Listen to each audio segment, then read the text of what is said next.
Hello बच्चों, welcome to Saumya maths classroom. उम्मीद है आप सब बहुत अच्छे होंगे। और जैसा कि आप सब जानते हैं कि इस चैनल पर आपको क्लास 10th, 11th और 12th की फ्री मैथ्स क्लासेस मिल रही हैं।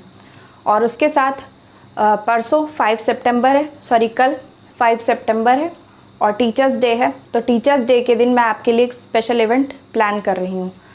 तो आज से मैं सारी क्लासेस अभी तक सुबह 10 बजे डालती थी और उसके अलावा मेरे पास कई बच्चों का ये भी मैसेज आया कि मैम बहुत सारी क्लासेस पढ़ चुकी हैं चैनल पर, तो अगर जो बच्चा नया आ रहा है, जैसे कि अब जुलाई से सेशन हमारा स्टार्ट हुआ है, अगस्त में स्कूल खुले हैं, तो जो बच्चा नया आ रहा है उसके लिए बहुत सारे वीडियोस हो जा रहे हैं। तो बच्चों की ये रिक्वेस्ट है कि मैम प्लीज़ धीरे धीरे वीडियोस डालिए।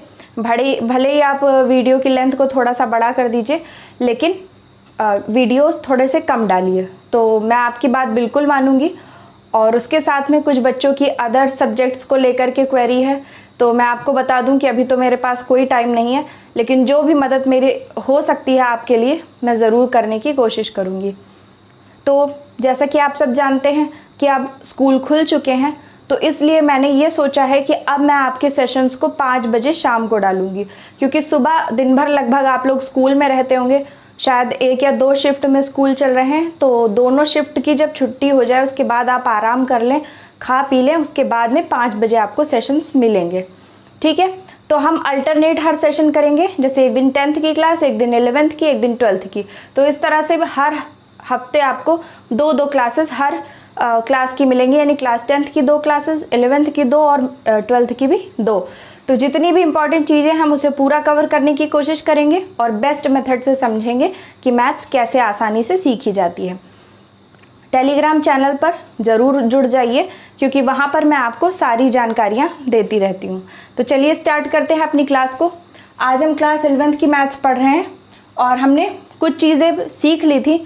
त्रिकोणमितीय फलनों में मैंने आपको अलग अलग मान बता दिए थे, यानी theta = 0 degree, 90 degree, 30 degree, 45 degree, 60 degree किस तरह से निकाला जाता है, मैंने बहुत अच्छे तरीके से आपको समझाने की कोशिश की थी।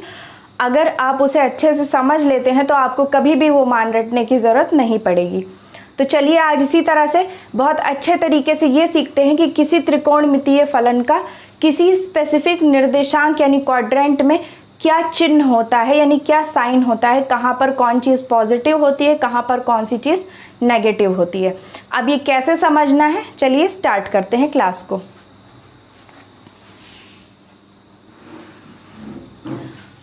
बच्चों, आप जानते हैं कि हमारे पास 6 तरह के त्रिकोणमितीय अनुपात हैं, जिनमें से उनके क्या क्या नाम हैं? साइन, कॉस, टैन, कॉट, सेक और कॉसेक। ठीक है, फिर हम स्टार्ट करते हैं कि किसका क्या, किस निर्देशांक में क्या उसका चिन्ह होगा, यानी मान पॉजिटिव होगा या नेगेटिव होगा। अब इसके लिए सबसे पहले तो हमें ये समझना होगा कि आखिर ये निर्देशांक क्या होते हैं और कौन सा तल होता है या कौन सा क्वाड्रेंट क्या चीज़ होती है, यानी कौन सा चतुर्थांश क्या होता है। देखिए, आप जानते हैं कि हम एक प्लस का साइन जब बड़ा सा बनाते हैं तो उसमें ये एक्सिस x एक्सिस होती है और ये एक्सिस y एक्सिस होती है। हिंदी में इसे x अक्ष कहते हैं और इसे y अक्ष कहते हैं। अब इसी के अपोजिट ये पूरी x एक्सिस ही है, इसे हम x डैश से डिनोट कर देते हैं और इसी तरह इसे y डैश से डिनोट कर देते हैं। आई होप आपको ये पूरा दिख रहा होगा। अब इसके बाद में जो बीचों बीच का पॉइंट होता है, जहाँ पर ये प्लस एक दूसरे को काटता है, इसे हम कैपिटल O यानी मूल बिंदु मान लेते हैं। ठीक है, इसे हम मूल बिंदु कहते हैं, यानी जहाँ से ये दोनों x अक्ष और y अक्ष निकलती हैं। अब इसके बाद में हम जानते हैं कि हमेशा जो दाहिनी तरफ हम जब बढ़ते हैं तो वो दिशा पॉजिटिव होती है, और जब ऊपर की तरफ बढ़ते हैं तो वो भी दिशा पॉजिटिव होती है, जबकि बाईं तरफ जाने पर और नीचे की तरफ जाने पर दिशाएं क्या होती हैं? नेगेटिव हो जाती हैं। यानी x अक्ष में आप आगे बढ़ेंगे ऐसे आगे की ओर तो पॉजिटिव, पीछे की ओर तो नेगेटिव। y अक्ष में आप ऊपर की ओर बढ़ेंगे तो पॉजिटिव, नीचे की ओर बढ़ेंगे तो नेगेटिव हो जाएगा। ठीक है, तो हम कैसे समझेंगे कब पॉजिटिव कौन सा नेगेटिव, ये हम समझना स्टार्ट करते हैं। अब निर्देशांक क्या होते हैं ये तो आपने समझ लिया। अब हम समझते हैं कि चतुर्थांश क्या होते हैं। देखिए, ये अगर हम यहाँ पर एक लाइन बना दें ऐसे करके, यानी एक पूरी परिधि, यानी वो पूरा एक परिमाप बना दें किनारे किनारे, तो ये एक क्या बन जाएगा, आयत या फिर एक वर्ग बन जाएगा। अब उस वर्ग में आप देखेंगे कि 4 टुकड़े हो गए, 1 2 3 और 4, इन्हीं को हम चतुर्थांश कहते हैं। चतुर्थ अंश यानी 4 अंश यानी 4 भाग, इसी को इंग्लिश में कहते हैं हम क्वाड्रेंट। ठीक है, अब ये क्वाड्रेंट कैसे गिने जाते हैं, ये हमारा फर्स्ट क्वाड्रेंट होता है, पहला चतुर्थांश। ये सेकंड क्वाड्रेंट होता है, दूसरा चतुर्थांश। ये थर्ड क्वाड्रेंट होता है, तीसरा चतुर्थांश। और ये फोर्थ क्वाड्रेंट होता है, चौथा चतुर्थांश। यानी कि हम एंटी क्लॉकवाइज चलते हैं। एंटी क्लॉकवाइज मतलब घड़ी के एंटी यानी घड़ी के विपरीत दिशा में। घड़ी हमारी कैसे चलती है, 12, 12 के बाद 1, 1 के बाद 2, 2 के बाद 3, यानी इस दिशा में चलती है। लेकिन हम यहाँ पर क्या करते हैं, यहाँ से स्टार्ट करते हैं और एंटी क्लॉकवाइज चलते हैं, 1 2 3 और 4, इस तरह से। तो हम जानते हैं कि हमारे पास त्रिकोणमितीय अनुपात कितने हैं, 6 हैं। उनके मान क्या क्या हैं, यानी उनके नाम क्या हैं, साइन, कॉस, टैन, कॉट, सेक और कॉसेक। अब इन sign, cos, tan, cot, sec, cosec के इन चारों चतुर्थांश में क्या क्या मान होंगे और इनके मान कब पॉजिटिव और कब नेगेटिव होंगे, हमें यही चीज़ समझनी है। अब इसे इजीली कैसे समझे, रट्टा मारने से तो कुछ नहीं होने वाला। अगर आप रटते रहेंगे तो आपको याद ही नहीं रहेगा कि कब पॉजिटिव होना था कब नेगेटिव होना था। तो हम इसलिए बहुत अच्छी ट्रिक लेके आए हैं। देखिए, जो फर्स्ट क्वाड्रेंट होता है इसमें सभी कुछ पॉजिटिव होता है। ठीक है, अब ज़्यादातर टीचर क्या करते हैं, इसको रटा देते हैं। यहाँ पर रटा देंगे आल पॉजिटिव, यहाँ पर साइन और कॉसेक पॉजिटिव होते हैं, यहाँ पर टैन और कॉट पॉजिटिव होते हैं, यहाँ पर कॉस और सेक पॉजिटिव होते हैं। लेकिन अभी तो आपको ये याद हो जाएगा, यानी ये आपकी आधे पौन घंटे की क्लास होगी, इसमें आपको याद हो जाएगा। लेकिन बाद तक कैसे याद रहेगा, इसके लिए देखते हैं। देखिए, यहाँ पर क्या है, प्लस और प्लस, यानी ये जो क्वाड्रेंट है हमारा, ये जो दो रेखाओं से बना है, दोनों क्या है, पॉजिटिव हैं। यानी कि पूरा का पूरा सब कुछ पॉजिटिव है, तो हम इसे कहते हैं आल पॉजिटिव, इसीलिए। ठीक है, यहाँ पर देख रहे हैं कि एक पॉजिटिव है लाइन और एक नेगेटिव है, यानी कि पहले, लेकिन आपको ये ध्यान रखना है कि x अक्ष का निर्देशांक पहले होता है और y अक्ष का निर्देशांक बाद में होता है। इसी तरह हम देखते हैं कि यहाँ x अक्ष का निर्देशांक नेगेटिव है और y अक्ष का पॉजिटिव है। तो यहाँ पर क्या होगा, यहाँ पर साइन और कॉसेक पॉजिटिव होंगे, उसके अलावा सब कुछ नेगेटिव होगा। अब अभी आप केवल देखते जाइए या फिर अगर नोट कर रहे हैं तो साथ में नोट करते जाइए। यहाँ पर आप देख रहे हैं कि दोनों नेगेटिव हैं, तो जब नेगेटिव और नेगेटिव मिलता है तो भी कुछ चीज़ें पॉजिटिव हो ही जाती हैं, जबकि कुछ नेगेटिव रहती हैं। तो थर्ड क्वाड्रेंट में क्या होता है, थर्ड क्वाड्रेंट में जो हमारा टैन है और कॉट है वो पॉजिटिव होते हैं। उसके बाद जो फोर्थ क्वाड्रेंट है इसमें कॉस और सेक पॉजिटिव होता है। अब पहले आप इसे लिख लीजिए इतना, ठीक है। यहाँ पर ये मेन चीज़ है, ये की पॉइंट है कि यहाँ पर सभी चीज़ें पॉजिटिव होंगी, यहाँ केवल साइन और कॉसेक होगा, यहाँ टैन और कॉट होगा और चौथे निर्देशांक में चौथे चतुर्थांश में कॉस और सेक पॉजिटिव होगा। अब क्यों होंगे ये, इन्हें हम बहुत अच्छे से समझते हैं। और बच्चों, आपकी जिम्मेदारी है कि आप चैनल को ज़्यादा से ज़्यादा सब्सक्राइब करें। कल 5 सितंबर है, जितने ज़्यादा से ज़्यादा सब्सक्राइबर्स को आप जोड़ सकते हैं ज़रूर जोड़िए। अपने ज़्यादा से ज़्यादा दोस्तों तक ये क्लासेस पहुंचाइए। बहुत ही अल्टीमेट मेथड है ये क्लास, केवल क्लास 11th के लिए नहीं है। जब हम एसएससी की, बैंकिंग की, रेलवे की इनकी तैयारियां करते हैं तो ये चीज़ें हमें सबसे ज़्यादा परेशान करती हैं, क्योंकि आपकी जो क्लासेस होती है उनमें क्या होता है, आपको एक बड़ा सा क्वेश्चन दे दिया गया, जैसे 12th में आप जाएंगे एक बड़ा सा समाकलन करने को दे दिया गया, लेकिन आपसे कोई की पॉइंट नहीं पूछता। पर जब आप किसी ऐसे एग्ज़ाम को देंगे जो कॉम्पिटिटिव एग्ज़ाम होगा तो उसमें क्या होगा, की पॉइंट्स पूछे जाएंगे, और वही की पॉइंट्स ये होते हैं जिनमें बहुत ज़्यादा कन्फ्यूज़न होती है। तो अगर आपका कोई भाई बहन या दोस्त कॉम्पिटिटिव एग्ज़ाम्स की तैयारी कर रहा है या आप खुद कर रहे हैं तो चैनल को ज़रूर से ज़रूर सब्सक्राइब करें। तो पहले जल्दी से इसका स्क्रीनशॉट ले लीजिए, फिर हम चलते हैं और समझाते हैं आपको कि ये कैसे होता है। बच्चों, अब आपने ये फिगर तो बहुत बार पढ़ा होगा और कई जगह पर देखा होगा, लेकिन अब सीखते हैं सबसे इम्पॉर्टेंट चीज़ कि आखिर क्यों फर्स्ट क्वाड्रेंट में सभी पॉजिटिव होते हैं, सेकंड में साइन कॉसेक पॉजिटिव होते हैं, थर्ड में टैन और कॉट पॉजिटिव होते हैं, जबकि फोर्थ में कॉस और सेक पॉजिटिव होते हैं। आखिर ये क्यों होता है ये समझना बहुत ज़्यादा ज़रूरी है, क्योंकि अगर आपको ये नहीं समझ में आएगा तो आप जो वैल्यूज़ हैं उनको नहीं निकाल पाएंगे आसानी से, या जल्दी से नहीं समझ पाएंगे कि क्या चीज़ें कहाँ पर पॉजिटिव होंगी कहाँ पर नेगेटिव। और एक और चीज़ बता दूं मैं आपको कि बहुत ही सिंपल सा मेथड है, यानी इसको अभी तो मैं आपको फिगर बना करके कायदे से समझाऊंगी, लेकिन बाद में आप क्या कर सकते हैं, जब भी कभी आपको कहीं पर पॉजिटिव नेगेटिव करना हो तो आप केवल दिमाग में हल्का सा सोचेंगे, थोड़ी सी कैलकुलेशन होगी और अपने आप ही आपको आसानी से मिल जाएगा इसका आंसर। तो चलिए समझना स्टार्ट करते हैं। आप जानते ही हैं कि हमारे पास 6 त्रिकोणमितीय अनुपात है और सभी के लिए हमें हर क्वाड्रेंट में चेक करना है कि कौन सी चीज़ पॉजिटिव है और कौन सी नेगेटिव है। तो इसके लिए फिर से हम क्या करेंगे, फिर से अपना हम कार्तीय तल यानी कि अपना हम वो कोऑर्डिनेट ज्योमेट्री में जो हमने सीखा है एक्स और वाई एक्सिस उनको बनाएंगे। ये वाई की नेगेटिव हो गई, ये वाई की पॉजिटिव हो गई, ठीक है। ये नेगेटिव ये पॉजिटिव, ये एक्स की नेगेटिव पॉजिटिव हो गई और ये एक्स की नेगेटिव डायरेक्शन हो गई।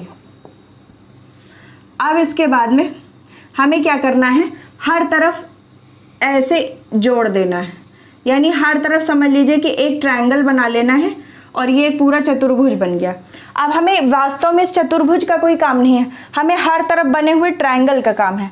जैसे इसको हमने ए पॉइंट मान लिया, इसको बी, इसको सी और इसको डी, इसको हमने ओ माना था, ठीक है। तो अब क्या होगा, इधर से स्टार्ट करते हैं। अच्छा ठीक है, चलिए ऐसे ही रखते हैं। ए बी सी डी हमने मान लिया। अब आप देख रहे हैं, अगर हम मान लें कि हम वाई अक्ष पर जो लंबाई चल रहे हैं वो भी एक है और एक्स अक्ष पर जो चल रहे हैं वो भी एक है, ठीक है। या इसको एक एक ना मानते हुए हम सीधा एकदम सिंपल रखते हैं काम को। अब आप जानते हैं, मैंने आपको बताया था लाल बटे कक्का रूल, ठीक है। कल बताया था मैंने आपको LAL/KKA रूल। अब इसके हिसाब से अगर साइन थीटा को देखा जाए इस वाले क्वाड्रेंट में, सबसे पहले हम फर्स्ट क्वाड्रेंट की बात कर रहे हैं, इसमें हमें सबको पॉजिटिव प्रूफ करना है, ठीक है। आपसे कोई पूछ भी सकता है, वैसे इतने बुद्धिमान लोग आसपास पाए नहीं जाते कि वो इस तरह के क्वेश्चन पूछे। क्वेश्चन तो पता नहीं कौन कौन से पूछे जाते हैं, प्रधानमंत्री के कितने दांत थे और मच्छर के मुंह में कितने दांत होते, इस तरीके के क्वेश्चन ज़्यादा पूछे जाते हैं। लेकिन अगर कोई बाई चांस आपसे पूछ ले कि प्रूफ करके दिखाइए कि फर्स्ट क्वाड्रेंट में सभी जो मान होते हैं ये सबके सब पॉजिटिव क्यों होते हैं, तो आपको इस मेथड से समझाना है, ठीक है। अब ये साइन थीटा जो साइन है, इसको आप जानते हैं कि साइन थीटा की वैल्यू इस रूल से क्या होती है, लंब बटे कर्ण होती है, लंब बटे कर्ण।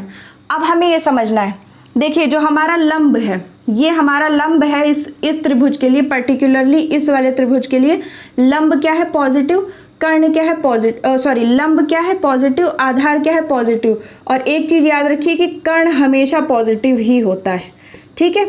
ये जो कर्ण बना हुआ है ये हमेशा पॉजिटिव होता है। और ये कर्ण क्या है, यहाँ पर ये वाली रेखा, ये वाली यानी जिसको हमने बाद में बनाया है ये कर्ण है और ये हमेशा पॉजिटिव होता है। तो लंब और बटे कर्ण करना है हमें, लंब भी पॉजिटिव है और कर्ण भी पॉजिटिव है, तो इसका मतलब है कि साइन थीटा क्या आएगा, पॉजिटिव आएगा। इसी तरह अगर कॉस थीटा का मान निकालें, अब आप ऐसे ही सोचिए कि यहाँ पर हर चीज़ पॉजिटिव है। एक्स अक्ष में जो हमारा आधार बन रहा है, इस त्रिभुज का जो आधार है वो भी पॉजिटिव है, जो लंब है वो भी पॉजिटिव है और जो कर्ण है वो भी पॉजिटिव है। और तीन ही चीज़ों का यूज़ होता है, या तो लंब का, या आधार का, या फिर कर्ण का। तो क्वेश्चन का इसका मतलब है कि जितने भी त्रिकोणमितीय अनुपात हैं, जब सभी चीज़ें पॉजिटिव हैं तो सभी का मान क्या आएगा, पॉजिटिव ही आएगा। इसीलिए क्या होता है, फर्स्ट क्वाड्रेंट में सारी चीज़ें पॉजिटिव होती हैं। हम कॉस थीटा को फिर से निकाल के देख लेते हैं, आधार बटे कर्ण। अब आधार भी क्या है, पॉजिटिव, और कर्ण भी क्या है, पॉजिटिव, तो इसका मतलब है कॉस थीटा भी पॉजिटिव होगा। इसी तरह लंब बटे आधार होता है tan थीटा का मान, तो लंब भी पॉजिटिव और आधार भी पॉजिटिव, तो इसका मतलब है tan थीटा भी पॉजिटिव होगा। अब अगर tan पॉजिटिव है तो cot भी पॉजिटिव होगा, क्योंकि cot tan का उल्टा होता है, ठीक है। अब आप ये कहेंगे कि जब cot tan का उल्टा होता है तो tan अगर पॉजिटिव है तो cot नेगेटिव होना चाहिए, लेकिन उल्टा का मतलब क्या होता है, व्युत्क्रम होता है। cot theta is equal to होता है 1/tan थीटा। तो अगर आप इसका मान निकालना चाहें तो अगर 1 अपॉन पॉजिटिव करेंगे तो उसका भी मान पॉजिटिव ही आएगा, ठीक है। तो इसीलिए tan अगर पॉजिटिव है तो cot भी पॉजिटिव होगा, अगर cos पॉजिटिव है तो sec भी पॉजिटिव होगा, क्योंकि ये दोनों एक दूसरे के व्युत्क्रम होते हैं। और अगर sin पॉजिटिव है तो cosec भी पॉजिटिव होगा, क्योंकि ये दोनों एक दूसरे के व्युत्क्रम होते हैं। इसीलिए आप देखते हैं कि यहाँ पर तो सभी पॉजिटिव थे, लेकिन यहाँ पर जब साइन पॉजिटिव था तो उसके साथ कॉसेक भी था, यहाँ पर टैन पॉजिटिव था तो उसके साथ कॉट भी था, और यहाँ पर कॉस था तो उसके साथ सेक भी पॉजिटिव था, क्योंकि ये दोनों एक दूसरे के अपोजिट होते हैं। साइन का कॉसेक होता है, कॉस का सेक होता है, टैन का कॉट होता है। तो इसलिए क्या हमको 3 ही निकालने होते हैं, बाकी आ जाते हैं। तो पहले में तो प्रूफ करना बहुत ईजी है, आप इसको नोट कर सकते हैं, पहले वाले को आप नोट कर लीजिए। फिर हम चलते हैं सेकंड क्वाड्रेंट की तरफ। चलिए चलते हैं अगले क्वाड्रेंट की तरफ। ओह सॉरी, इसको तो मिटाना ही नहीं था, x पॉजिटिव हो गया, ठीक है, ये सेक है। अब अगले क्वाड्रेंट में चलते हैं। अगले क्वाड्रेंट में देखिए, मैंने आपको बताया कि कर्ण हमेशा पॉजिटिव होता है। y अक्ष में हम लंब पे चल रहे हैं तो ये तो पॉजिटिव है, लेकिन x अक्ष में हम इधर माइनस की तरफ चल रहे हैं तो ये नेगेटिव है, ठीक है। तो अब हम देखते हैं साइन थीटा। साइन थीटा क्या होता है, लंब बटे कर्ण। तो लंब क्या है, लंब ऊपर की तरफ है पॉजिटिव, और कर्ण क्या है, कर्ण हमेशा पॉजिटिव होता है, तो पॉजिटिव और पॉजिटिव मिलकर भी पॉजिटिव ही रहेंगे। फिर कॉस थीटा। कॉस थीटा क्या होता है, आधार बटा कर्ण। अब इसमें आधार क्या है, आधार है नेगेटिव और बटे कर्ण है पॉजिटिव, तो माइनस अपॉन प्लस, यानी चाहे माइनस इंटू प्लस हो, चाहे माइनस अपॉन प्लस हो, चाहे प्लस अपॉन माइनस हो, चाहे प्लस इंटू माइनस हो, अगर कहीं भी गुणा या भाग में माइनस आ गया तो वो हर चीज को माइनस ही कर देता है, यानी हर चीज नेगेटिव हो जाती है अगर कहीं पर एक भी माइनस लग गया, गुणे या भाग में, जोड़ घटाने की बात नहीं कर रही हूँ, ठीक है। तो इसलिए कॉस क्या हो गया, नेगेटिव हो गया। अब बाकी चीजें निकालने की कोई जरूरत नहीं है, ये मूर्खता है कि हम टैन भी निकालें, फिर कॉट भी निकालें, फिर सेक भी निकालें, फिर कॉसेक भी।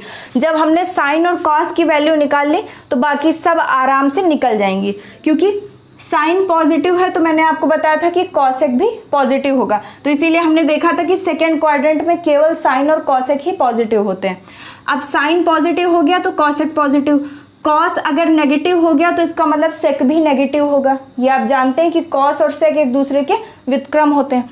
फिर साइन बटा कॉस बराबर टैन होता है, आप जानते हैं कि tan theta is equal to क्या होता है, sine theta upon cos theta. तो प्लस अपॉन माइनस जब करेंगे तो मैंने आपको बताया कि अपॉन में या इनटू में कहीं भी अगर नेगेटिव आ गया तो वो पूरे को नेगेटिव कर देता है। तो टैन थीटा की वैल्यू क्या होगी, प्लस बटे माइनस, तो वो भी माइनस हो जाएगा, और जब टैन थीटा माइनस होगा तो फिर कॉट थीटा भी माइनस हो जाएगा। तो इस तरह से हमने देखा कि साइन थीटा की वैल्यू पॉजिटिव आई, और इसी वजह से जो कॉसेक थीटा थी उसकी भी वैल्यू पॉजिटिव आई। उसके अलावा चाहे कॉस थीटा हो, चाहे सेक थीटा हो, चाहे टैन थीटा हो, चाहे कॉट थीटा हो, सभी के सभी नेगेटिव थे। तो हमने क्या देखा था कि फर्स्ट क्वाड्रेंट में क्या होता है, ऑल पॉजिटिव होते हैं, जबकि इस वाले यानी सेकेंड क्वाड्रेंट में केवल साइन थीटा या फिर कॉसेक थीटा ही पॉजिटिव होता है। तो आप इसे भी नोट कर लीजिए जल्दी से। और साइड में जो मैं आपको और बता रही हूँ बाकी सबके मान, साइन कॉस के साथ टैन सेक कॉसेक, इनको भी आप नोट करते जाइए। तो बच्चों चलते हैं थर्ड क्वाड्रेंट की तरफ और देखते हैं कि त्रिकोणमितीय फलनों में से इसमें कौन सा पॉजिटिव और कौन सा नेगेटिव होता है। तो आप देख रहे हैं कि अगर हम तीसरे वाले त्रिभुज में देखें तो इसका आधार है नेगेटिव, क्योंकि हम माइनस की तरफ चल रहे हैं, और जो लंब है यानी ये y एक्सिस है, इसमें भी हम नीचे हैं, x अक्ष के नीचे की तरफ चल रहे हैं, तो ये भी नेगेटिव है, यानी कि इसमें केवल कर्ण पॉजिटिव है, बाकी आधार और लंब दोनों नेगेटिव हैं। तो चलिए एक एक का मान निकालते हैं। Sine theta is equal to क्या होता है, लंब बटे कर्ण। तो लंब है नेगेटिव और कर्ण है पॉजिटिव, तो ये हो गया नेगेटिव। अब कॉस थीटा की वैल्यू निकालेंगे तो ये होता है आधार बटे कर्ण, तो आधार है नेगेटिव और कर्ण है पॉजिटिव, तो ये भी हो गया नेगेटिव। अब आपने क्या देखा कि साइन थीटा और कॉस थीटा दोनों ही नेगेटिव हो गए। तो अगर साइन थीटा नेगेटिव है तो इसके साथ साथ कॉसेक थीटा भी अपने आप ही नेगेटिव हो जाएगा। अगर कॉस थीटा नेगेटिव है तो इसी के साथ साथ सेक थीटा भी अपने आप नेगेटिव हो जाएगा। अब बची बात टैन थीटा और कॉट थीटा की। तो tan theta is equal to होता है sine theta upon cos theta.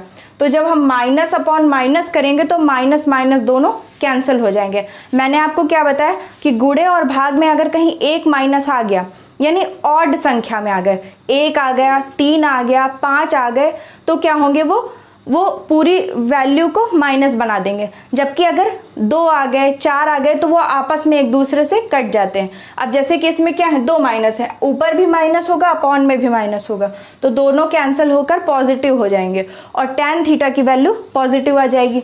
जब टैन थीटा की वैल्यू पॉजिटिव होगी तो उसके साथ साथ ऑटोमेटिकली कॉट थीटा की भी वैल्यू पॉजिटिव हो जाएगी। तो आप जान गए कि फर्स्ट क्वाड्रेंट में सब पॉजिटिव होते हैं, सेकेंड क्वाड्रेंट में मैंने आपको क्या बताया, साइन और कॉसेक पॉजिटिव होते हैं, और इसी तरह थर्ड क्वाड्रेंट में क्या हो गया, टैन थीटा और कॉट थीटा पॉजिटिव हो गए।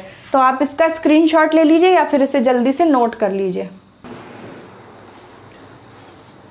बच्चों अब हम चलते हैं अपने लास्ट क्वाड्रेंट पे जो कि है फोर्थ क्वाड्रेंट। इसमें भी देखते हैं कि क्या चीज़ें पॉजिटिव होंगी और क्या नेगेटिव होंगी। तो आप देख रहे हैं कि ये जो चौथा क्वाड्रेंट है इसमें जो त्रिभुज बन रहा है इसका आधार तो पॉजिटिव है, क्योंकि हम यहाँ से क्या करें, मूल बिंदु से दाहिनी ओर चल रहे हैं, जबकि मूल बिंदु से नीचे की ओर चलने की वजह से लंब हमारा नेगेटिव होगा और कर्ण हमेशा पॉजिटिव ही होता है। तो यहाँ भी साइन थीटा की वैल्यू निकालेंगे, लंब बटे कर्ण। तो लंब क्या है, नेगेटिव है, और कर्ण क्या है, पॉजिटिव है।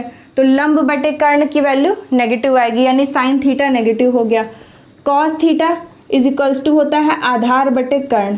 तो आधार क्या है, इसका पॉजिटिव है, और कर्ण हमेशा पॉजिटिव होता है, तो पॉजिटिव अपन पॉजिटिव भी पॉजिटिव ही रहेगा। तो आपने देखा कि जब साइन थीटा नेगेटिव हो गया तो कॉसेक भी नेगेटिव होगा, कॉस थीटा पॉजिटिव हो गया तो सेक थीटा भी पॉजिटिव होगा। Sine upon cos is equal to tan होता है, तो माइनस अपॉन प्लस क्या हो जाएगा, माइनस हो जाएगा, तो टैन थीटा नेगेटिव आ जाएगा। और अगर टैन थीटा नेगेटिव हो जाएगा तो कॉट थीटा ऑटोमेटिकली नेगेटिव हो जाएगा। तो एक बार जल्दी से रिवाइज करते हैं। पहले में हमने देखा कि सभी क्या होते हैं, पॉजिटिव होते हैं। आप पहले जल्दी से इसका स्क्रीनशॉट ले लीजिए, आई होप आपने ले लिया होगा। तो पहले में आपने देखा कि सभी पॉजिटिव होते हैं, दूसरे में साइन और कॉसेक पॉजिटिव होते हैं, तीसरे में टैन और कॉट पॉजिटिव होते हैं। उसके बाद में जो लास्ट है यानी फोर्थ क्वाड्रेंट, इसमें क्या होता है, कॉस और सेक पॉजिटिव होते हैं। तो आई होप आपको बहुत अच्छे से समझ में आ गया होगा और आपको क्लास अच्छी लग रही होगी। तो हमने ये तो बहुत अच्छे से समझ लिया कि हमारा जो कोई भी त्रिकोणमितीय फलन होता है ये किस क्वाड्रेंट में यानी किस जो हमारा चतुर्थांश होता है उसमें किस प्रकृति का होता है, कब पॉजिटिव होता है और कब नेगेटिव होता है।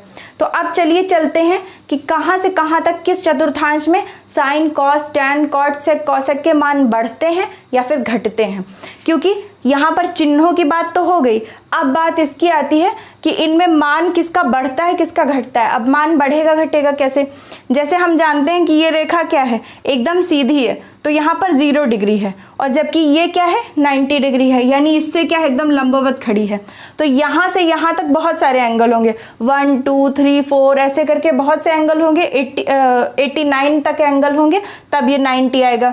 लेकिन जो हम प्रमुख एंगल लेते हैं, 30 डिग्री लेते हैं, 45 लेते हैं, 60 डिग्री लेते हैं, तो इनमें मान क्या होते हैं, 0 का मान कम होगा, 30 डिग्री का ज़्यादा होगा, 45 का उससे ज़्यादा होगा, या कभी कभी कम भी होते हैं। तो यानी यहाँ से यहाँ तक मान बढ़ रहा है या फिर घट रहा है, ये समझना अगली बार में हम कोशिश करेंगे। तो जल्दी से आप इसका स्क्रीनशॉट ले लीजिए, फिर हम समझते हैं।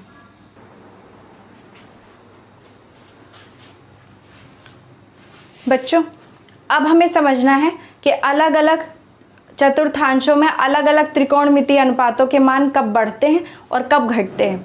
तो ये बहुत ज़्यादा इम्पॉर्टेंट नहीं है आपके लिए, कुछ एक छोटे छोटे सवालों में इस तरह की चीज़ों का काम पड़ता है। तो आप इस सारणी को याद कर लीजिएगा और वैसे मैं मानती हूँ कि इसे याद करना थोड़ा सा डिफ़िकल्ट है, लेकिन आज क्लास बहुत ज़्यादा लंबी हो जाएगी, तो मैं कोशिश करूँगी किसी दिन स्पेशल सेशन में आपको ये चीज़ समझा दूँगी कि किस तरह से कहीं किसी चतुर्थांश में किसी मान को बढ़ाया जाता है, कहीं पर वो कोई चीज़ घट जाती है। ठीक है, तो जल्दी ही इसके लिए कोई ना कोई सेशन ज़रूर आएगा। तब तक के लिए आप इस सारणी का स्क्रीनशॉट ले लीजिए और इसे नोट कर लीजिए। देखिए जैसे कि फर्स्ट चतुर्थांश में क्या हो रहा है, साइन 0 से लेके साइन 90 तक 0 से 1 का मान आ रहा है और इसका मान बढ़ता है। अब मैंने किस तरह से लिखा है ये समझ लीजिए। 0 से 1 तक मान बढ़ता है, 1 से 0 तक मान घटता है, 0 से अनंत तक मान बढ़ता है। ये बीच में जो है ये नेगेटिव, मतलब ये माइनस नहीं लगा हुआ है, ये क्या है 0 से, जैसे 1 से अनंत, अनंत से 1। तो अब आप ये समझ सकते हैं, बस आप ये देखिए जैसे साइन 0 की जब आप वैल्यू निकालते हैं तो क्या होता है 0 होता है, जबकि साइन 90 की वैल्यू निकालते हैं तो 1 होता है। तो 0 से 1 हो गई वैल्यू, उसका मतलब क्या हो गया, वैल्यू बढ़ गई। और अगले में आप देखते हैं कि cos 90 की वैल्यू क्या होती है, cos 0 की वैल्यू क्या होती है 1 होती है, जबकि cos 90 की 0 होती है। तो हम थीटा का मान बढ़ा रहे हैं, यानी थीटा 0 से 90 हो गया यानी बढ़ गया, लेकिन थीटा के बाद जो cos की वैल्यू है वो क्या हो गई, घट गई, क्योंकि cos जब 0 रख रहे हैं तो 1 आ रहा है यानी बड़ी संख्या आ रही है, और जब 90 रख रहे हैं तो 0 यानी छोटी संख्या आ रही है। तो इसका मतलब क्या है कि मान घट रहा है। ठीक है, तो ये कैसे होता है ये मैं आपको किसी दिन बता दूंगी। इसी तरह से यहाँ 1 से 0 तक घटता है, 0 से -1 तक घटता है, माइनस अनंत से 0 तक। अब ये जो ब्रैकेट के अंदर लगा है ये चिन्ह, ये माइनस है, जबकि ये जो बीच में लगा है ये से का चिन्ह है, यानी माइनस अनंत से 0 तक बढ़ता है। और ये ऊपर वाले एरो बढ़ने के लिए और नीचे वाले घटने के लिए हैं। आप जल्दी से इसका स्क्रीनशॉट ले लीजिए। तो आई होप बच्चों आपने स्क्रीनशॉट ले लिया होगा और आज की क्लास आपको बहुत ज़्यादा पसंद आई होगी। अगर पसंद आई हो तो सेशन को लाइक ज़रूर कीजिएगा, चैनल को सब्सक्राइब कीजिएगा और ज़्यादा से ज़्यादा शेयर कीजिए, ताकि ज़्यादा से ज़्यादा बच्चे इस चैनल का फ़ायदा उठा सकें। अब इसके बाद कल हम आपकी एक्सरसाइज 3.2 स्टार्ट करेंगे और ये एक्सरसाइज बहुत ही छोटी सी एक्सरसाइज है, कुछ ही सवाल हैं इसमें, हम इसे कल ही ख़त्म कर देंगे। फिर उसके बाद में हम चलते हैं आगे के क्वेश्चंस की तरफ। ठीक है, तो आई होप आप सब बहुत अच्छे होंगे और पढ़ाई मन लगा करके कर रहे होंगे। और मैंने आपसे रिक्वेस्ट कर ही ली है कि टेलीग्राम चैनल को ज़रूर ज्वाइन कर लीजिए और वीडियोस को ज़्यादा से ज़्यादा लाइक कीजिए। तो थैंक यू।